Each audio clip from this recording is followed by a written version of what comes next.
Assalamualaikum warahmatullahi wabarakatuh. Baiklah, saya Dini Rawati, NIM 2119240. Di sini saya sebagai pemateri kelompok 10 akan menjelaskan model pembelajaran debat. Yang mana sebelum kita mengetahui apa itu model pembelajaran debat, kita harus mengetahui dulu apa itu debat. Debat aktif adalah suatu metode yang membantu anak didik menyalurkan ide, gagasan, dan pendapatnya. Kelebihan metode ini adalah pada daya membangkitkan keberanian mental anak, di mana dia harus berbicara dan bertanggung jawab atas pengetahuan yang didapatnya melalui proses debat, baik di kelas maupun di luar kelas. Jadi, definisi dari debat sendiri yaitu suatu cara untuk menyampaikan ide secara logika dalam bentuk argumen, disertai bukti-bukti yang mendukung kasus dari masing-masing pihak yang berdebat. Dalam mengajar, bila menggunakan teknik atau metode penyajian debat, ialah sebuah metode di mana pembicara dari pihak yang pro dan kontra menyampaikan pendapat mereka. Dapat diikuti dengan suatu tangkisan atau tidak perlu, dan anggota kelompok juga dapat bertanya kepada peserta debat atau pembicara. Dan pada model pembelajaran ini merupakan suatu metode pembelajaran yang sangat penting. Kenapa dikatakan sangat penting? Karena disinilah para siswa diajarkan untuk bertanggung jawab dan berani menyampaikan pendapatnya dan argumennya. Pada dasarnya, model pembelajaran debat ini merupakan pembelajaran kooperatif yang mana harus melibatkan materi ajar yang memungkinkan siswa saling membantu dan mendukung ketika mereka belajar materi dan bekerja saling tergantung atau interdependen untuk menyelesaikan tugasnya. Adapun langkah-langkah dari metode pembelajaran debat ini yaitu yang pertama, guru terlebih dahulu harus membagi siswa menjadi dua kelompok, yang satu pro dan yang satu kontra. Selanjutnya, guru memberikan tugas atau topik yang mana topik tersebutlah yang akan didiskusikan atau didebatkan nantinya. Setelah selesai membaca materinya tersebut, guru menunjuk salah satu anggota kelompok pro untuk berbicara saat itu.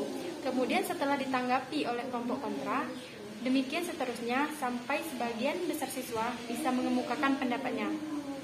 Dan yang selanjutnya, sementara siswa menyampaikan gagasannya, guru juga menuliskan inti atau ide-ide dari setiap pembicaraan sampai mendapatkan sejumlah ide yang diharapkan. Dan proses selanjutnya yaitu guru menambahkan konsep atau materi yang belum terungkapkan oleh pihak pro dan pihak kontra. Yang selanjutnya itu dari data-data yang telah diungkapkan tersebut, guru mengajak siswa membuat kesimpulan dari keseluruhan tentang materi yang telah disampaikan, baik itu dari pihak pro ataupun pihak kontra. Yang selanjutnya yaitu adapun kelebihan dan kekurangannya. Yang pertama kita masuk kepada kelebihan model pembelajaran debat ini. Yang pertama, memacu siswa aktif dan lebih kritis dalam materi pembelajaran. Dan yang kedua yakni meningkatkan kemampuan siswa dalam berkomunikasi secara baik. Dan yang selanjutnya yaitu melatih siswa untuk mengungkapkan pendapatnya disertai alasannya dan disertai bukti-bukti yang konkret. Yang selanjutnya ini mengajarkan siswa bagaimana caranya menghargai pendapat orang lain yang tidak sesuai dengan pendapat kita. Dan selanjutnya ini tidak membutuhkan banyak media. Kenapa di sini pada model pembelajaran ini hanya ada pendapat dari pro dan kontra dan tidak mempunyai atau tidak perlu menggunakan banyak media. Dan yang selanjutnya ini suasana kelasnya menjadi lebih bersemangat. Kenapa dikatakan bersemangat? Karena adanya argumen-argumen antara pihak pro dan pihak kontra. Dan selanjutnya ini tidak hanya ada kelebihan dari model pembelajaran ini, tetapi juga ada kekurangannya. Yang pertama yakni tidak bisa digunakan untuk semua mata pembelajaran, hanya digunakan pada mata pembelajaran tertentu saja. Contohnya mata pembelajaran matematika. Tidak mungkin metode pembelajaran debat ini dimasukkan kepada mata pelajaran matematika, karena itu tidak sesuai atau tidak akan maksimal nanti hasil belajarnya. Dan yang selanjutnya itu ketika menyampaikan pendapat saling berebut.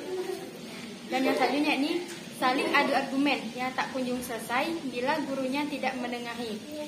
Kan proses debat itu ada pihak pro dan pihak kontra, dan jika argumen itu terlalu banyak dan guru ini tidak bisa menengahi antara pihak pro dan pihak kontra ini, maka akan terjadi keributan. Dan yang selanjutnya itu, siswa yang pandai berargumen akan selalu aktif, tapi yang kurang pandai berargumen hanya diam dan pasif. Kekurangan yang ini sangat banyak kita jumpai pada proses pembelajaran, baik itu di sekolah maupun di luar sekolah. Baiklah, mungkin sekian penjelasan dari saya. Kurang lebihnya saya mohon maaf. Wassalamualaikum warahmatullahi wabarakatuh.